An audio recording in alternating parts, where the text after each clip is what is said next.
কৃষ্ণ কৃষ্ণ কৃষ্ণ প্ৰভু কৃষ্ণ কৃষ্ণ কৃষ্ণ শংকৰ গুৰু হৰি ৰাম ৰাম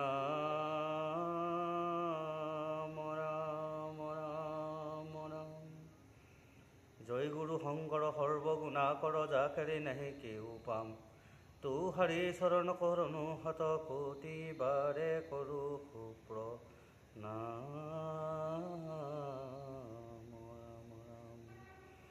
কৃষ্ণ সকল নিগম কল্পতৰু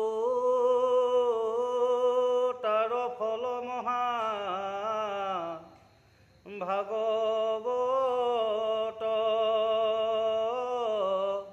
হুকমুখে আখি ভূমিত ভৈলাবিদিত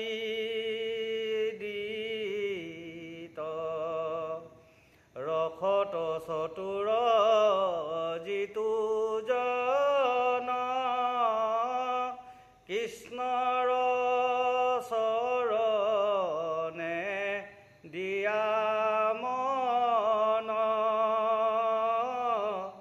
পৰম সন্তোষে পিয়ুক ৰখয় অমৃত পৰম সন্তোষে পিয়ুক ৰখয় অমৃত। কৃষ্ণ ওম নমো ভগৱতে বাসুদেৱায়। ওম নমো ভগৱতে বাসুদেৱায়। ওম নমো ভগৱতে বাসুদেৱায়।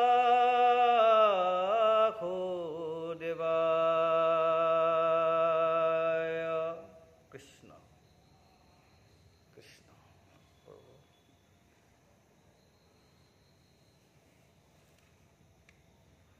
নিগম কল্পতৰুৰ শাস্ত্ৰৰ মূল কথাই হৈছে কেৱল হৰিনাম। সেইকাৰণে সকলো নিগম কল্পতৰু এইখিনি আমাক দিলে প্ৰভুজনাই। তাৰ ফল মহাভাগৱত গম পাইছেনে আমাক সুন্দৰকৈ দি থৈ গৈছে।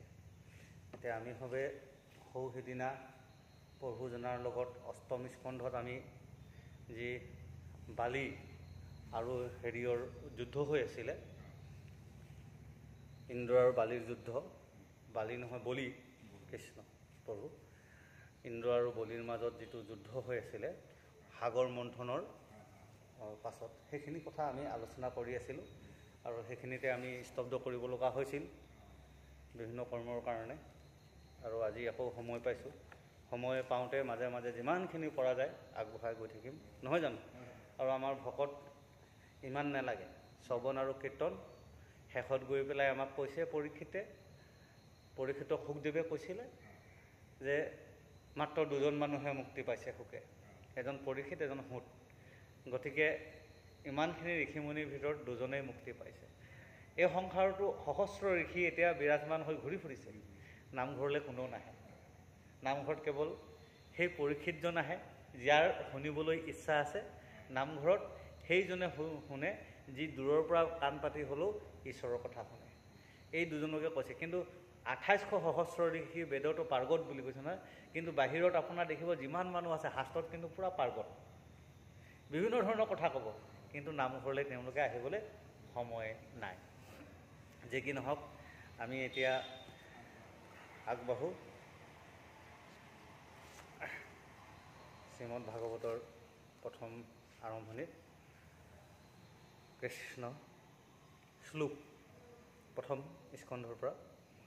কৃষ্ণ জন্মাদস্যু যতু সন্ময়াধিতৰাৰ্থে চ বিজ্ঞসৰাত তেন ব্ৰহ্মহৃদজবাদিকয় বহু মুহুন্তি যৎসুৰয় তেজবাৰিং মৃদাং যথা বিনিময়ো যত্ৰুতিগুৰ্মিষা ধামনং স্নেহা সদা নিৰস্তং কহংকুং সত্যং পৰম ধীমহি ধৰ্ম প্ৰজ্বলিত কৈত বহুত্ৰ পৰম নিমৎসনাথ সাতং বেদং বাস্তৱমত্ৰং বস্তুং শিৱদং তাপত্ৰয় উন্মলনম শ্ৰীমদ ভাগৱতে মহামুনি কীতে কিৰিম্বা পৈদীশ্বৰ সদ্যু হৃদয় বৰুদ্ধতে কৃতিবী সুবীক্ষণাত নিমগ্নং কল্পতৰুং গলিতং ফলং সুখ মুখামিদৱ সংযুতম পিবতম ভাগৱত ৰস মলায়ম মুহুৰুহু ৰসিকা ভুবি ভাবুকা পিবতম ভাগৱত ৰস মলায়ম মুহুৰুহু ৰসিকা ভুবি ভাবুকা। কৃষ্ণ।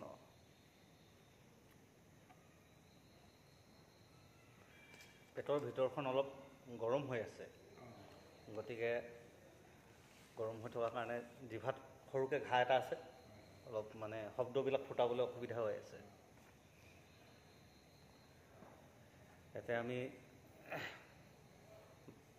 যি মহাদেৱ শিৱৰ অষ্টম স্কন্ধত মহাদেৱ শিৱই মোহিনী ৰূপত যি মুগ্ধ হৈছিল, গম পাইছেনে?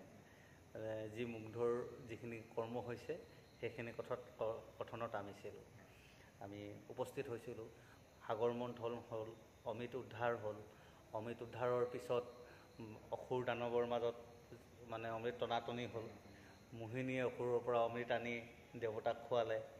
দেৱতাক খোৱাৰ পিছত দেৱতাসকল জয়ী হ'ল, আৰু সেই দেৱতাসকলৰ লগত যেতিয়া যুদ্ধ হ'ল, আপোনাৰ বলি ৰজাক ইন্দ্ৰই বধ কৰিছে। আকৌ বলি ৰজাক শুক্ৰাচাৰ্যই পুনৰ জীৱিত কৰিছে। সেইখিনি আমাৰ সাগৰ মন্থনটো শেষ হোৱাৰ পিছত আহিল মহাদেৱ শিৱৰ কাহিনী। অমৃত খোৱাৰ পিছত পুনৰ বলিয়ে আপোনাৰ যুদ্ধ কৰিছিলে যে, সেইটো যেনেকৈ বলি গুচি গৈছিলে, মৰিলে, তেতিয়া মানে মহাদেৱ শিৱৰ কাহিনী আহিলে। শিৱ, গণেশ, আপোনাৰ দুৰ্গা, আপোনাৰ কালী ইত্যাদি সকলো আহিছিল। সকলো মানে দেৱতাই যুঁজিছিল প্ৰত্যেকটো অসুৰৰ লগত, কাৰণ অমৃত মন্থন কৰাৰ পিছতহে সেইখিনি হয়। এতিয়া শিৱ মানে হ'ল আমাৰ জীৱ আত্মাটো। শিৱ স্তৰটো পাৰ হ'লেহে আমি বৈষ্ণৱ স্তৰ পাম। গতিকে আমাৰ শিৱ হৈছে প্ৰকৃততে একোজন বৈষ্ণৱ, 12 বৈষ্ণৱৰ আটাইতকৈ শ্ৰেষ্ঠ বৈষ্ণৱ, আৰু ভগৱান মানে বিষ্ণুৰ পৰম ভকত।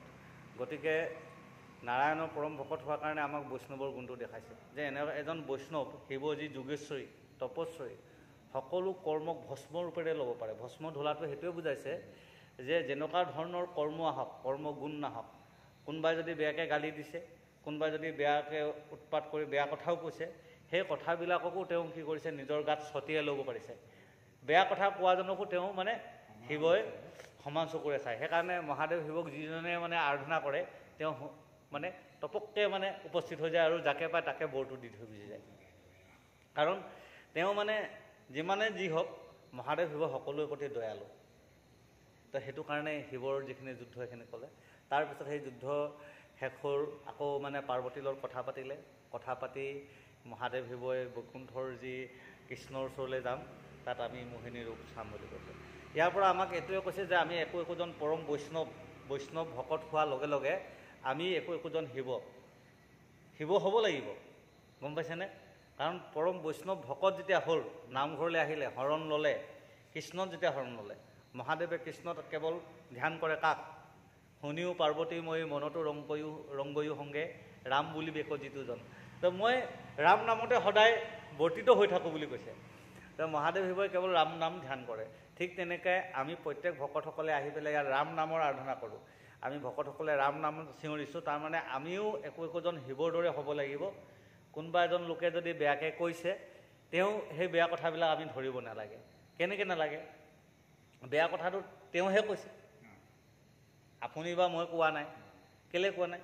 এতিয়া তেওঁ যেতিয়া কৈছে, তেওঁ মুখৰ পৰা কাণলৈ বেছি দূৰ নহয়। গতিকে আমাৰ সবক বেয়াকৈ কোৱা মানে তেওঁ আগেই বেয়া হৈ লৈছে।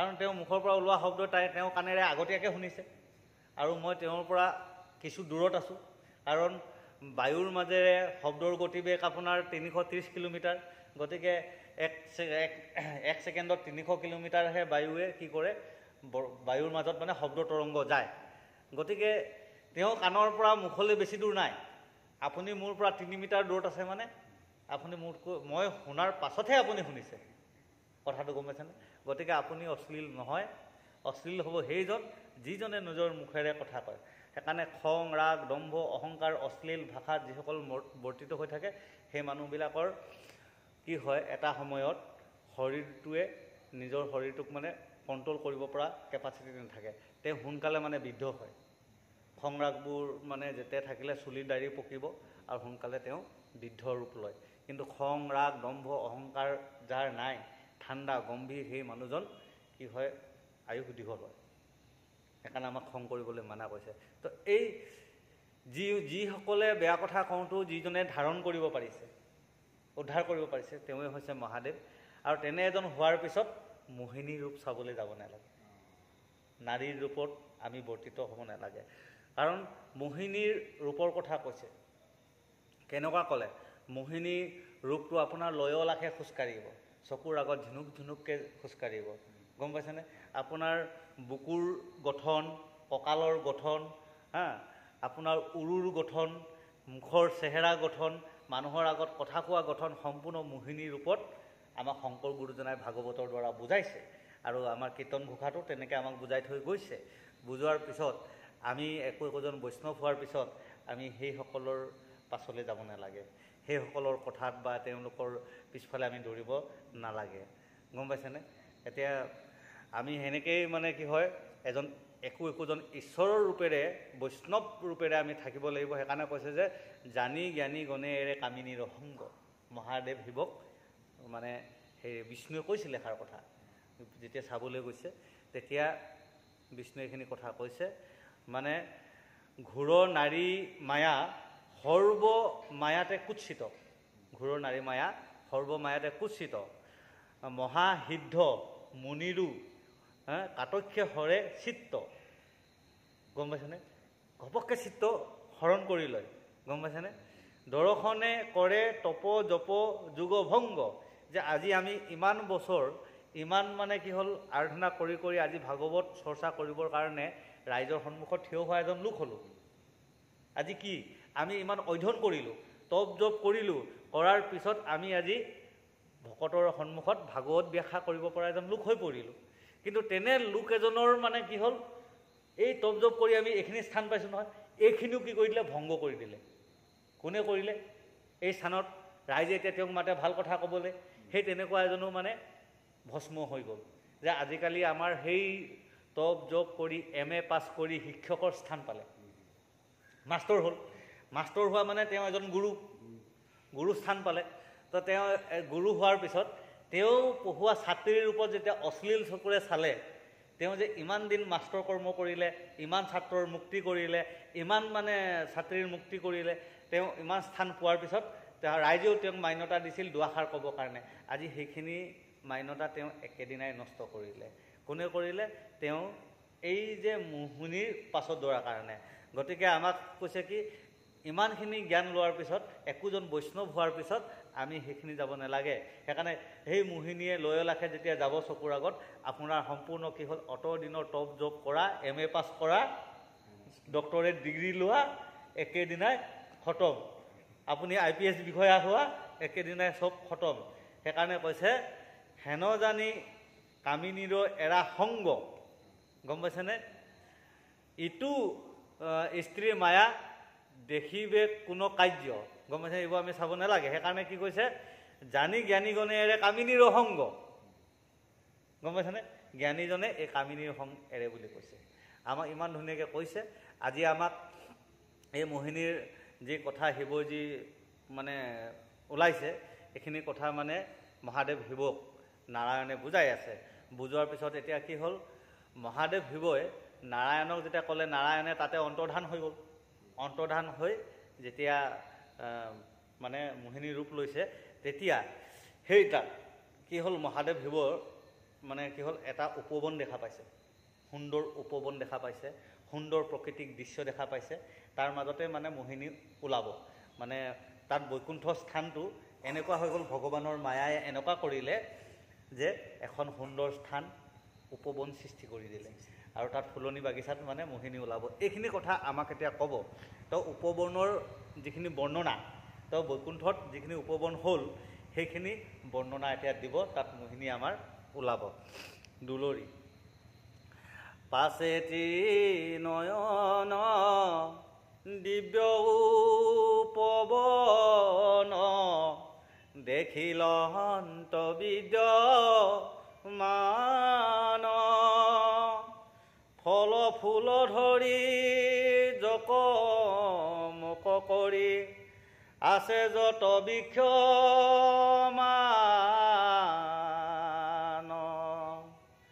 শিৰিষ সেউতি তমাল মালতী পাৰিজাত জ্যোতি যায় বকুল বন্দুলি আছে ফুলি ফুলি তাৰ সীমা সংখ্যা নাই। এই প্ৰাকৃতিক যি সৌন্দৰ্যতা, আমাৰ প্ৰাকৃতিক জগতৰ সৌন্দৰ্যতা ইয়াৰ দ্বাৰা গুৰুজনে আমাক দিছে। আৰু ইয়াত ত্ৰিনয়নে মানে শিৱই দেখিছে তিনিটা নয়ন, গম পাইছেনে? দুটা নয়নটো আমি দেখা চকু আৰু এটা হৈছে মনৰ চকু। গতিকে শিৱৰ এই তিনিটা চকু যিজনে দেখা পায় সেইজনক হৈছে ত্ৰিনয়ন। গতিকে এই ত্ৰিনয়ন কোন হয়, কোনজনে দেখা পায়, ভৱিষ্যত কোনে দেখা পায়, ভৱিষ্যত সেইজনে দেখা পায়, সেইজন হৈছে ত্ৰিনয়ন। সেইকাৰণে বৈষ্ণৱে ভৱিষ্যত দেখা পায়। এই মানুহজনৰ ভৱিষ্যত কি হ'ব, সেইজনৰ কি হ'ব, এইখিনি কথা কোনে দেখা পায়? এজন ভকত বৈষ্ণৱ, প্ৰকৃত বৈষ্ণৱ ভকতে গম পায় যে এই ল'ৰাজনে, গম পাইছেনে, এই কৰ্ম কৰিলে এই ফল পাব, ই আগতীয়াকৈ মানুহজনে গম পায়। সেইকাৰণে কৈছে সেইজনেই মানে মহাদেৱজী আগতীয়াকৈ গম পায়, সেই ত্ৰিনয়ন বুলি ক'লে। তো তাত আমাৰ কি ওলালে? ফল ফুলকে ধৰি জকমক কৰি আছে। এই সংসাৰ প্ৰকৃতি জগতত আমাৰ জানো জকমক কৰি থকা নাই? ফলে ফুলে এতিয়াতো জাতিস্কৃত হৈ আছে, নহয় জানো? ইয়াত কৈছে আমাৰ শিৰিষ সেউতি। শিৰিষ সেউতি মানে আমাৰ সুন্দৰকৈ শিলিখাৰ কথা কৈছে, গম পাইছেনে? শিলিখা, তামাল মালতী পাৰিজাত জ্যোতি যায়, পাৰিজাত ফুলকে ধৰি বৰ্তমান ফুলি আছে, এইবিলাক কৈছে।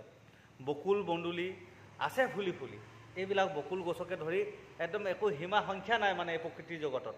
তাই ইমান ধুনীয়া, মানে আমি যদি চাওঁ প্ৰকৃতিৰ প্ৰত্যেকটো গছৰ কথা আমাক উল্লেখ কৰিছে গুৰুজনাই, আৰু ইয়াৰ মাজতেই মোহিনী ওলাব।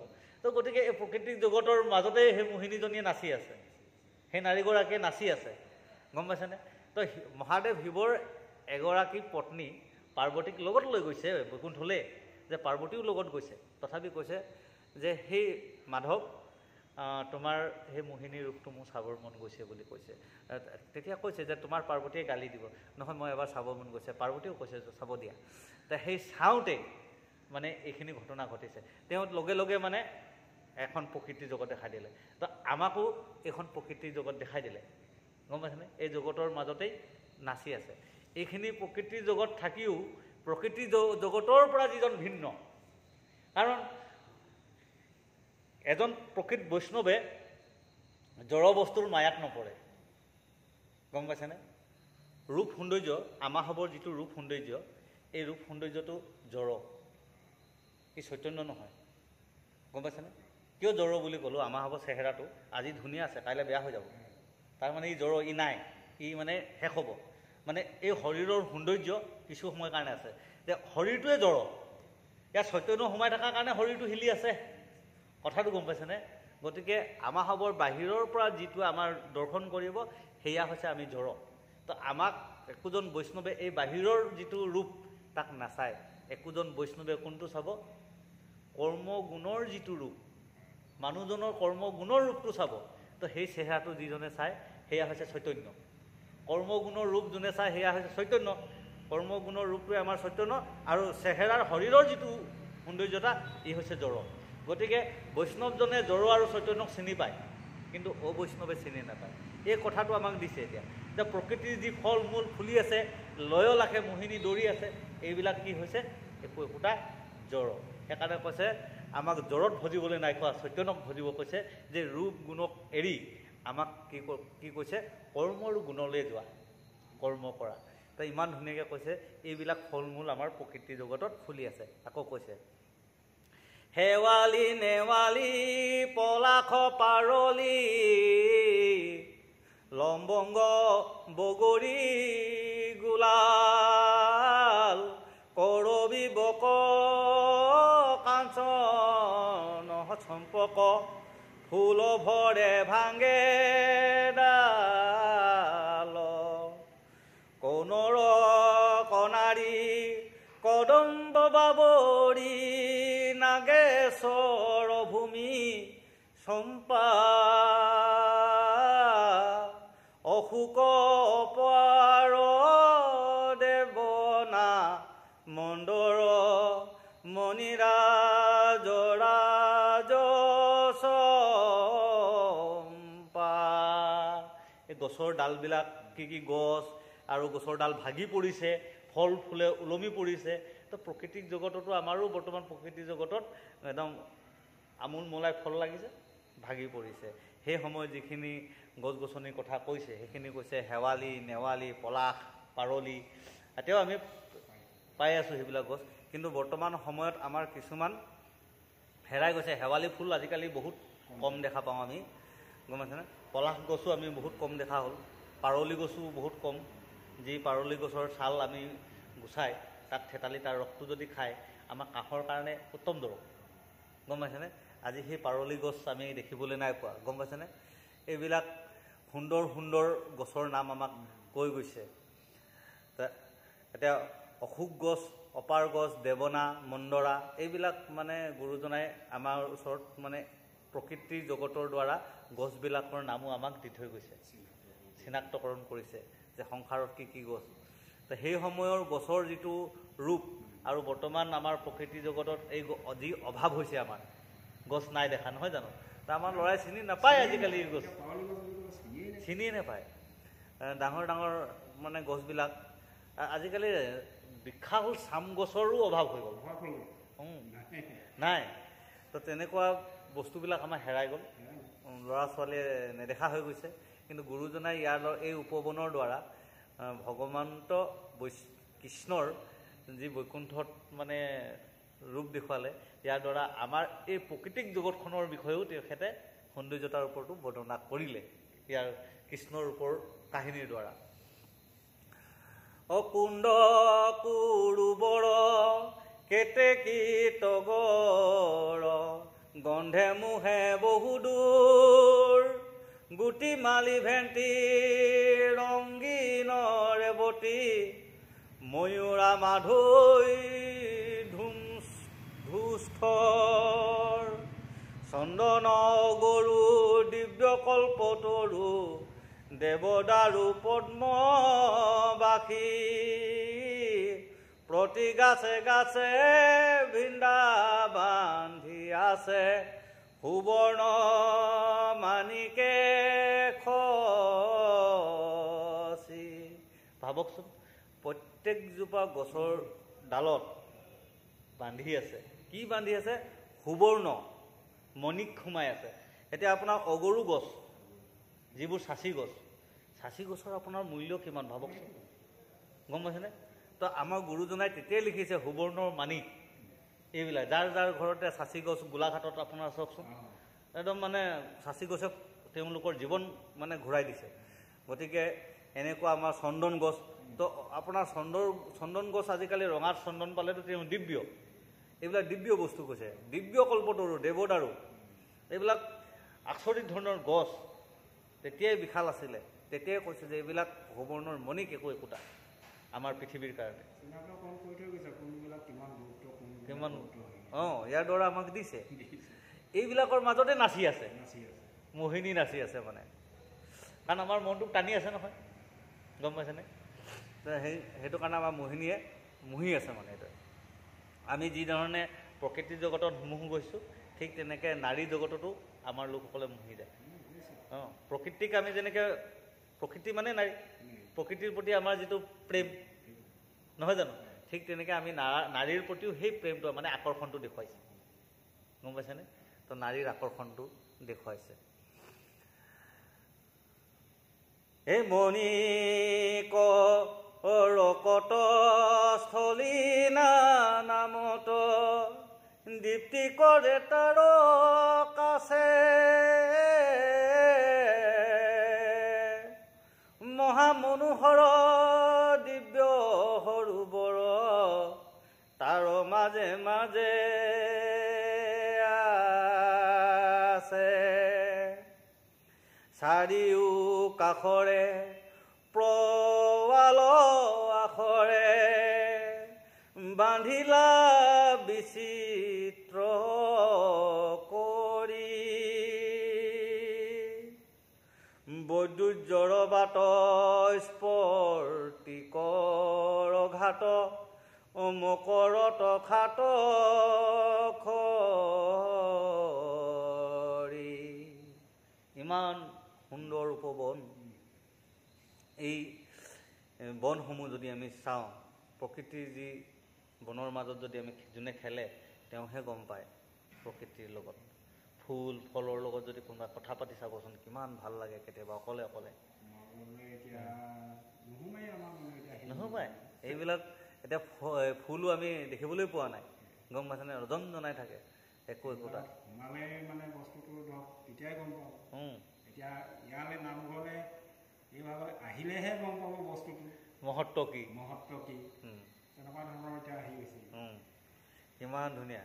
এতিয়া আকৌ মানে ফলবিলাকৰ অসমত আমাৰ ইয়াত ভাৰত ভূমিত কি কি ফল পায়, কিন্তু এনেধৰণৰ গছ আৰু ফল আপোনাৰ আৰৱৰ ফালে নাপায়, ৰাজস্থানৰ ফালে নাপায়, গম পাইছেনে?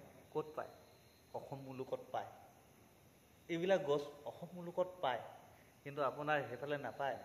উত্তৰ মেৰু দক্ষিণ মেৰুত নাপায়, য'ত য'ত বৰফ এৰিয়া সেই বৰফত জানো এইবিলাক গছৰ সুবাস পায়? নাপায়। আমাৰ ইয়াত যি লাই শাকৰ উৎপাদন হয়, যি কবিৰ উৎপাদন হয়, যি প্ৰকৃতিৰ একো একোটা বস্তু আমাৰ উৎপাদন হয়, নহয় জানো?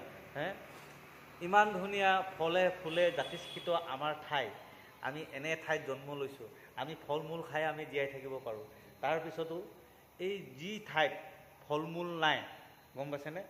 গছৰ উদ্ভিদো কম, সেইবোৰ ঠাইত পশু পক্ষী আছে। পোক পতংগ খাবৰ কাৰণে পশু পক্ষী দিছিলে।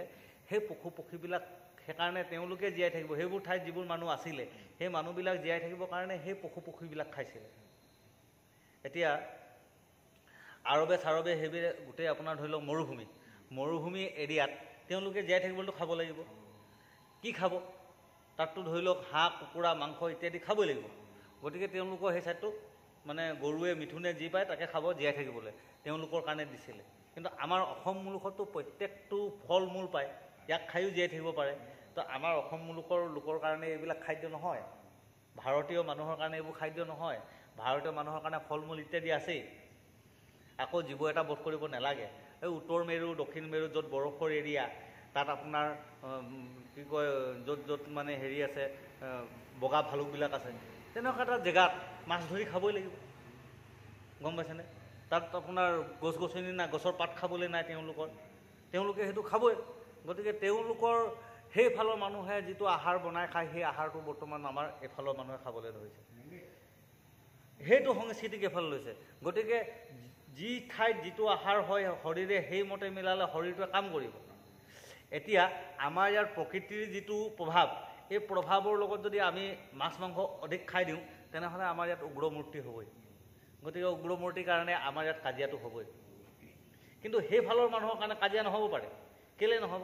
কাৰণ তেওঁলোকৰ ফালে যে সেই প্ৰকৃতিৰ লগত সেই জীৱৰ মিলন হৈ যায়, গতিকে শৰীৰটোৱে সেইফালে কৰ্ম কৰি লয়। গতিকে আমি এতিয়া বছৰ বছৰ ধৰি আমি উত্তৰ মেৰুত থাকিব নোৱাৰোঁ, কাৰণ আমাৰ এই শৰীৰটো তাৰ বাবে নহয়, ঠাণ্ডা এৰিয়াৰ বাবে নহয়, নহয় জানো? আমাৰ অতিপাত গৰম এৰিয়াৰ বাবে নহয়। আমাৰ মানুহ অসমৰ মানুহ নি পেলাই বিহাৰতে একমাহ থৈ দিয়কচোন, এই সেই ইলেকশ্যনৰ ডিউটিত যাওঁতেই কেনেকুৱা হৈ গ'ল, শৰীৰত গ্লুক'জে নাইকিয়া হৈ গ'ল, গোটেই পানী শেষ হৈ গ'ল, মানুহ পৰি গৈছে। আকৌ মানে ORS খুৱাইছে, পানী খুৱাইছে, তেতিয়াহে মানুহ মানে সুস্থ হৈছে। এনেকুৱা পৰ্যন্ত হৈ গ'ল ধেমালি ইমান গৰমত। গতিকে বিহাৰৰ মানুহ ইয়াত আহিলে পাৰিব, তেওঁলোকৰ সেইটো তাত চলি আছে। গতিকে আমাৰ যি ঠাইত যি মানুহৰ চলন ফুৰণ তেওঁলোকে সেই ঠাইত সেইমতে চলিব পাৰিব। কিন্তু আমাৰ এই গছ গছনিবিলাক ক'ত পাইছে? অসম মুলুকত। তো গুৰুজনে আমাৰ অসম মুলুকৰ এই গছ গছনিৰ পৰিচয় ইমান সুন্দৰকৈ দিছে। ক'ত? বৈকুণ্ঠত ভগৱন্ত নাৰায়ণৰ ওচৰত থকা গছ গছনি বুলি দিছে। ভাবকচোন, এতিয়া বৈকুণ্ঠ নাৰায়ণত ওচৰত ইমান ধুনীয়াকৈ গছ গছনি হৈ গ'ল, আৰু তাত মহাদেৱে লয় অলাখে মোহিনীৰ পাছে পাছে দৌৰি আছে। এই প্ৰকৃতিক জগতখনত মহাদেৱ বিমোহিত হৈছে। আজিও আমিও এই মানুহৰূপী জীৱটো এই প্ৰকৃতিক হেৰিয়ত মায়ামোহত আবদ্ধ হৈ ফুৰিছে, আৰু আবদ্ধ হৈ এই মোহিনীবিলাকৰ কামাতুৰ নাৰীৰ পাছত দৌৰি আছে। ধুনীয়া, আমুক ধুনীয়া তামুক ধুনীয়া বুলি নিজক মানে চিনি নাই পোৱা। সুবৰ্ণ কমল ভেট উটপল ফুলি ফুলি আছে ৰঞ্জি, শুভে চক্ৰবাক ৰাজ শংখ জাক মিনান ভুঞ্জে ভঞ্জি, কুণ্ডা কংকবক বিবিধ শতক ভ্ৰমৰন্ত নিৰ্ভয় ভাবে, অমিত সমান জল কৰে পান তেজ হুললিত।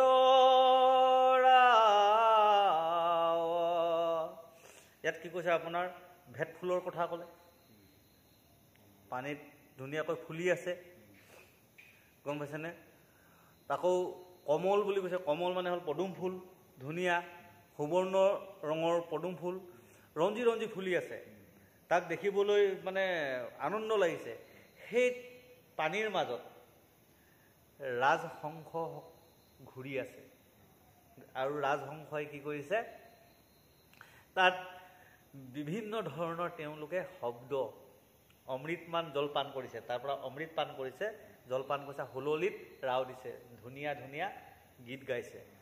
এতিয়াও এই সংসাৰখনত সেইসকল লোকে ধুনীয়া ধুনীয়া গীত গায়ে আছে, অমৃত গীত গাই থকা নাই জানো? এতিয়া আমাৰ গায়কসকলে ধুনীয়া ধুনীয়া গীত গাই আছে, অমৃত কৰি আছে, সেইসকল হৈছে একো একোটা ৰাজহংস বুলি কৈছে, গম পাইছেনে? ইয়াত এই ৰাজহংসই কি বুজালে আমাক? এই মায়াৰ সাগৰত, এইখন বনত, তো এখন যি বৈকুণ্ঠত মোহিনী ঘূৰি ফুৰা এই বন, উপবনৰ বৰ্ণনাত যি কৈছে, ইয়াত ইমান সুন্দৰকৈ কৈছে যে বৈকুণ্ঠত এখন ধুনীয়া বন হ'ল। এই বনত ৰাজহংসই হুললিত গীত গাই আছে। ইয়াত ভকতসকলে ধুনীয়া ধুনীয়া হৰিনাম গীত গাই আছে। হৰিনামসকল হৈছে, হৰিনামেই হৈছে এই সংসাৰ বননিৰ অমৃত। এই অমৃত কোনে পান কৰিছে? ভকতসকলে পান কৰিছে তেজৰ হুললিত। যেনেকৈ ৰাজহংস ইয়াত নাম কিয় দিলে? ৰাজহংস কিয় আনিলে? মৃণাল বুলি কৈছে। ৰাজহংস মানে কি? হাঁহে পানী আৰু গাখীৰ একেলগে দি দিয়ক, ৰাজহাঁহে টেপ টেপ টেপকৈ গাখীৰখিনি খাই দিব, পানীটো পানী কৰি দিব। পানী আৰু গাখীৰৰ মানে দুটা পাৰ্থক্য হাঁহে কৰিব পাৰে। গতিকে এই উপবনত নাচি নাচি ৰাজহংসই অমৃত খাই আছে, গম পাইছেনে? বাকীবিলাকে এনেই ঘূৰি ফুৰিছে। তো ইয়াতো ৰাজহংস তাক বুজাইছে, যিসকল ভকত এই বননিত আহিছে, এই ভকতসকলে হুললিত গীত গাইছে, ভগৱন্তৰ নাম গাইছে, আৰু নামৰ অমৃত পান কৰি আছে, গম পাইছেনে? ভকতে অমৃত পান কৰিছে, ভকতক ৰাজহংসৰ লগত তুলনা কৰিছে, বাকীবিলাকে এনেই ঘূৰি ফুৰিছে, গম পাইছেনে? আৰু সেই তাৰ মাজতে শিৱও ঘূৰি ফুৰিব। এতিয়া শিৱই অনুভৱ কৰিব নোৱাৰিব যে এইখিনি এই অমৃত ৰাজহংসৰ দৰে অমৃত পান কৰিব লাগে, সেই কথা পাহৰি যাব। এই যে নামঘৰলৈ আহিব লাগে, এই অমৃতটো তেওঁলোকে নাপায়, কামাতুৰ নাৰীৰ পাছে পাছে দৌৰি আছে। এতিয়া দৌৰি আছে নাই? তো এই বস্তুটো আমাক সুন্দৰকৈ বুজাইছে। এই চাৰিও পাৰত দিব্য পুষ্পজত গন্ধে দখু দিখে বাখে, অনেক ভ্ৰমৰে বেৰিয়া গুঞ্জৰে মধুপান কৰি মধুপান অভিলাষে, যত দিব্য পক্ষী ফল ফুল ভক্ষী কাৰয় সুম্বৰ ৰাৱ, কুহু কুহু ধ্বনি কুকিলৰ শুনি বহয় মলয়া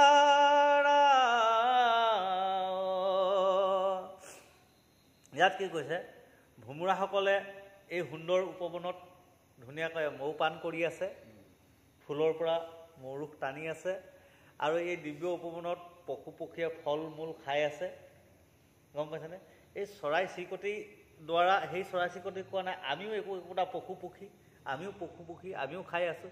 ইয়াৰ মাজৰ পৰা যেনেকৈ কুলি চৰাই অমৃত মাত মাতিছে, কুলি চৰাই হুললিত গীত গাইছে, মলয়া মানে বতাহ বলাইছে, শব্দ বলাইছে, ঠিক তেনেকৈ ভকতসকলেও ইয়াৰ মাজৰ পৰা সুন্দৰ সুন্দৰ গীত গায়, হৰি নামৰ গীত গাই মলয়া বোৱাই আছে। কিন্তু এই মলয়া সকলোৱে ল'ব জনা নাই, গীত গাই আছে, কাষেদি পাৰ হোৱা হৈ আছে। ইয়াৰ মাজতেই এই মহাদেৱ শিৱই যেনেকৈ মোহিনীৰ পাছত মোহ যাব, ঠিক তেনেকৈ বাকী জীৱবিলাকেও যে আমাৰ এই জীৱ জগতৰ লোকসকলেও, সেইকাৰণে কৈছে যে জ্ঞানীগণে এৰে কামিনীৰ সংগ। তো আমাৰ এই জ্ঞানীগণক কামিনীৰ সংগ এৰিবলৈ কৈছে। গতিকে জ্ঞানী হোৱা, মহাদেৱৰ দৰে কামিনীৰ পাছত আমি দৌৰিব নালাগে। বৈষ্ণৱ মহাদেৱৰ দ্বাৰা যে বৈষ্ণৱ এজন দৌৰিলে মানে কি অপৰাধ হয়। যে হৰিনাম গাওঁতে গাওঁতে গাওঁতে গাওঁতে তেওঁ এখন সত্ৰৰ ভকত হ'ল, সৰুৰ পৰা দি দিছে, কাৰোবাক দিছে বোলে আমুক অনুষ্ঠানৰ আমাক যদি কৈছে যে আমি হবে এজন শ্ৰীমন্ত শংকৰদেৱ সংঘ অনুষ্ঠানৰ ভকত, এতিয়া আমি শংকৰদেৱ সংঘ অনুষ্ঠানৰ ভকতে আমাক মানে কি হ'ল দৃঢ়তাৰে এতিয়া চিনি পায়, আমিও সেই ভকতক দেখিলে কৃষ্ণ বুলি কওঁ। যদি আমাহাবৰ চৰিত্ৰ কোনোবা কামিনীৰ পাছত যদি দৌৰি দিওঁ, তেতিয়া সেই ভকতৰ মাজত কিমান এটা তল পৰিব, গম পাইছেনে? তো কি অৱস্থা হয়, মহাদেৱ শিৱৰ সেই তেনেকুৱা অৱস্থা হৈছে। গতিকে শিৱৰ কি অৱস্থা হ'লগৈ শেষত, নিজৰ শৰীৰৰ দেহাৰ কাপোৰ উলংগ হৈ গৈছে, নহয় জানো? তো তেনেকুৱা আমাৰো জীৱনলৈ হ'ব। গতিকে সেই ভকত, আমি একোজন বৈষ্ণৱ ভকত হ'বলৈ আহিলে কামিনী নাৰীৰ পাছত আমি যাব নালাগে। তাৰ কাৰণে গুৰুজনাই আমাক মহাদেৱৰ এই কি কয়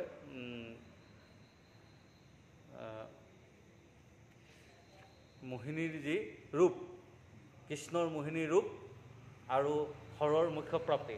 তো মহাদেৱ শিৱই যি কামিনী মোহিনীৰ ৰূপত মানে মুগ্ধ হৈছে, হৰমোহন। গতিকে আমি এই হৰমোহন হ'ব নালাগে, গম পাইছেনে? আমাক হৰমোহন হ'বলৈ মানে সেইকাৰণে হৰমোহন চেপ্টাৰটো দিলে। আমি হৰমোহনৰ পৰা বাচি থাকিবৰ কাৰণে গুৰুজনাই আমাক এইটো কৈছে যে আমি যেতিয়াই ভাগৱত শুনিলোঁ, যেতিয়াই কৃষ্ণ কথা পাতিলোঁ, যেতিয়াই সাধু হ'লোঁ, তেতিয়া আমি একো জানো বৈষ্ণৱৰ লগত তুলনা কৰিছে, আমি বৈষ্ণৱলৈ ৰূপান্তৰিত হৈছোঁ। গতিকে আমাক এই মোহিনীৰ পাছত আমাক দৌৰিবলৈ মানা কৰিছে। এই উপবনত তাৰ পৰা বাচি এই ৰাজহংসৰ যি কথা ক'লে তেনেকৈ কৃষ্ণ নামৰ অমৃত পান কৰিবলৈ কৈছে। আজি আমি ইয়াতে উপবনৰ বৰ্ণনাত থাকি গ'ল। আমি তাৰপিছত অহাকালিলৈ যদি সময় পাওঁ ছবিকে চাম বাৰু। প্ৰভু আজিলৈ ইমানতে ৰাখিছোঁ, দোহাই দিওঁ দেই। হয়,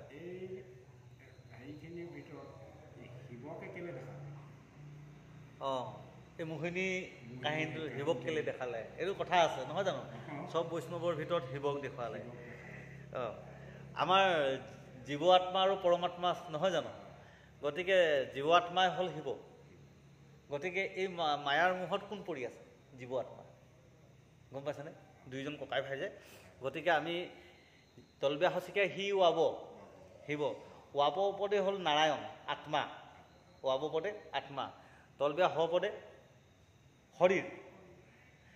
এই শৰীৰটোত আত্মা লগ হ'লেহে মানুহ হ'ব, এটা জীৱ হ'ব। মানে যে যত জীৱ তত শিৱ।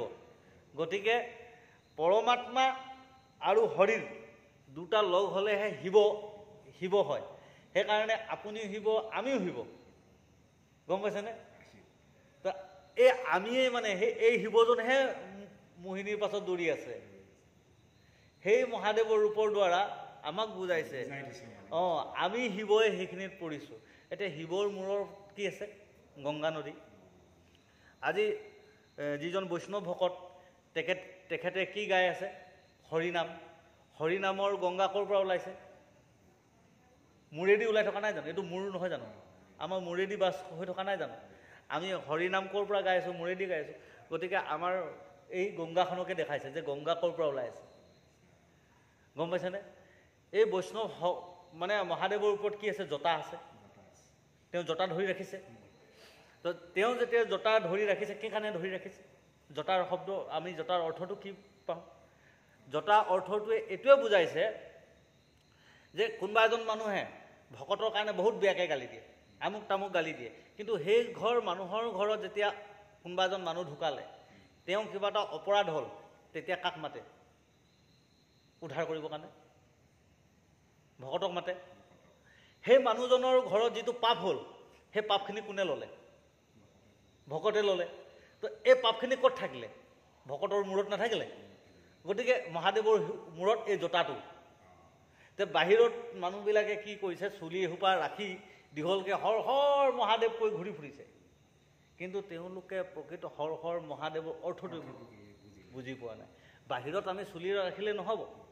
আমি সেইকাৰণে কৈছে যে শিৱ একোজন বৈষ্ণৱ, আমি আমাৰো একোডাল দীঘল চুলি, আমাৰ মূৰত জোতা, আমি জোতা লৈ আছোঁ। কিহৰ জোতা? সংসাৰৰ বেমেজালিৰ জোতাসোপা এই শিৱই লৈ আছে। গৃহত কণ্ডল হৈছে, কাজিয়া হৈছে, পত্নীয়ে গালি দিছে, ল'ৰা ছোৱালীয়ে গালি দিছে, আমুকটো জোৰাব পৰা নাই, কিবা পৰা নাই, নহয় জানো?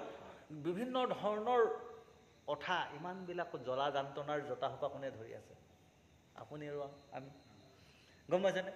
আৰু এই মহাদেৱে গাত ভস্ম ধূলা লৈ আছে।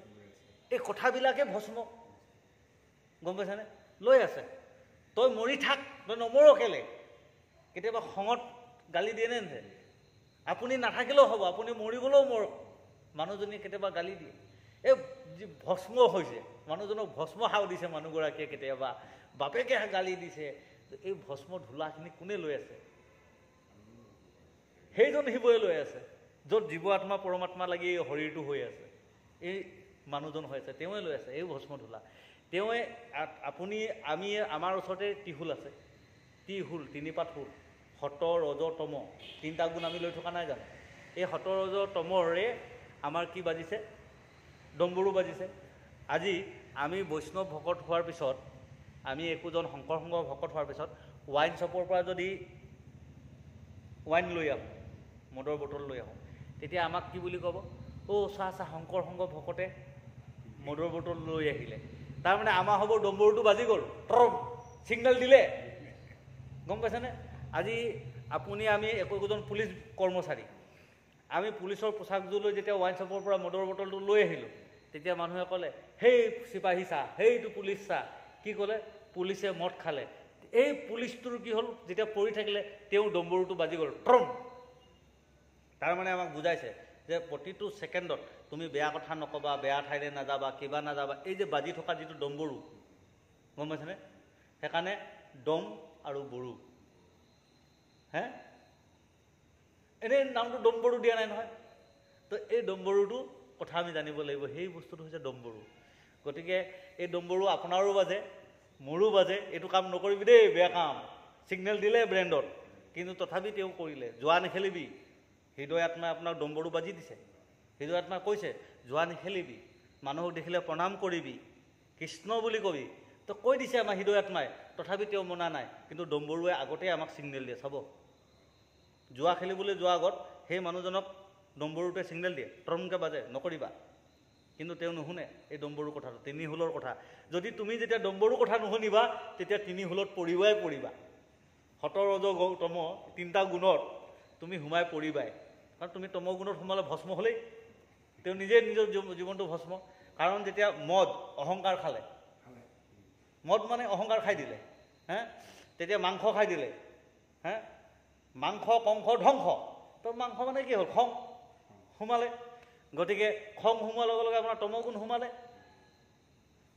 নহয় জানো? মাছে মঙহে যেতিয়া খাই দিলে। তো এইখিনি কথা ভাবক আপোনাৰ, ডম্বৰুটোৱে ছিগনেল দিয়ে, তুমি এইটো কাম নকৰিবা দেই, তিনি হোলত পৰিবা। তিনিটা হোল আছে যে, সংসাৰৰ তিনি হোলত তুমি পৰিবা, তুমি নাযাবা। যোৱা খেললৈ নাযাবা, এদিন তাত পৰিবা, সেই হোলত পৰিবা, যে তোমাৰ জোৱাৰী বুলি ক'ব। তুমি মদ নাখাবা, মদাৰু বুলি ক'ব। তুমি ড্ৰাগছ নাখাবা, গম পাইছেনে? ড্ৰাগিছ বুলি ক'ব। কৈ দিছে তিনিটা হোলে। গতিকে ইমান ধুনীয়াকৈ বুজাই দিয়াৰ পিছত আমাৰ হৃদয়ৰ মানে ডম্বৰু বাজি থাকে, তথাপি তেওঁ চিনি নাপায়। হৃদয় ডম্বৰু যিজনে চিনি পালে, তেওঁ পৰম বৈষ্ণৱ। তেওঁ কি বুলি ক'লে? সেইকাৰণে শিৱই কি বুলি কৈছে?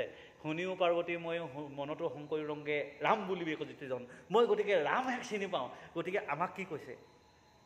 ৰাম পৰম ধন চিন্তহু মন ভাই, তনু চিন্ত মণি জন্ম, শব্দটো পাহৰিয়ে গ'লোঁ। গম পাইছেনে? বৰগীতত ধুনীয়াকৈ কৈছে। গতিকে ধৰা ভাই ৰাম নাম, কোৱা ভাই ৰাম নাম। আমাৰ সেইকাৰণে কৈছে কৃষ্ণ কৃষ্ণ হৰি ৰাম, ৰাম ৰাম ৰাম ৰাম। আমাক সেইখিনি ক'বলৈ ক'লে ইমান ধুনীয়াকৈ। সেইকাৰণে মাধৱদেৱে সেইখিনি কৈছে, অব্যক্ত ঈশ্বৰ হৰি কিমতে পুজিবা তাংক ব্যাপকত কিবা বিসৰ্জন, এটা অন্ত মূৰ্তি শূন্য কেনেমতে চিন্তি বাহা ৰাম বুলি বেক যিটোজন। গতিকে আমাক ৰাম ক'বলৈ কৈছে। এই জীৱ শিৱ এইটোকে কৈছে। গতিকে আপুনিও জীৱ শিৱ, ময়ো জীৱ শিৱ। গতিকে এই শিৱই ৰাম বুলিব ক'লে আমাক ৰাম বুলিবলৈ কৈ গ'ল। সেইকাৰণে যত জীৱ তত শিৱ বুলি কৈছে। প্ৰত্যেকটো শৰীৰ আৰু আত্মা মিলনৰে শিৱ। সেইকাৰণে মোহিনী ৰূপটো কোনে ধৰিলে? কোনে মোহিনী ৰূপত পৰিলে? শিৱ পৰিলে, আপুনিও পৰিলে, ময়ো পৰিছোঁ, নহয় জানো? এই সংসাৰত মোহিনী ৰূপটো আমাৰ হ'বৰ আগত আহি আহি আমাকো মানে মন টানিব বিচাৰে। গতিকে এই টানিব বিচাৰোঁতে আমাৰ মনটোক কি কৰিলে? মনটোক আপুনি বলাব লাগিব। মনটোক তেতিয়াই নকৰ বুলি তাক বলাব পাৰিব লাগিব। যদি নোৱাৰিছে তেনেহ'লে আপুনিও তাত পৰিব লাগিব। গম পাইছেনে? তো শিৱ যেতিয়া বিষ্ণুৱে মানা কৰিছে তুমি মোৰ ৰূপ নাচাবা, তেতিয়া শিৱই নাচাওঁ বুলি কৈ দিয়া হ'লে এইটো নাছিল। তেওঁ কিন্তু চাই দিলে যে, ৰূপ চোৱাৰ কাৰণে এইটো গতি হ'ল। কৃষ্ণ প্ৰভু। যদি দিব্য পক্ষী ফল ফুল পক্ষী বাৰয় হুকুম বৰহৰাও, কুহু কুহু ধ্বনি কুকিলৰ শুনি বহয় মলয়া হৰি ৰাম ৰাম ৰাম। কৃষ্ণ কৃষ্ণ। জয় গুৰু শংকৰ। কৃষ্ণ। জয় ৰাম জয় নাৰায়ণ জয় কৃষ্ণ জয় জগতগুৰু শ্ৰীমন্ত শংকৰ। কৃষ্ণ হৰি ও ৰাম।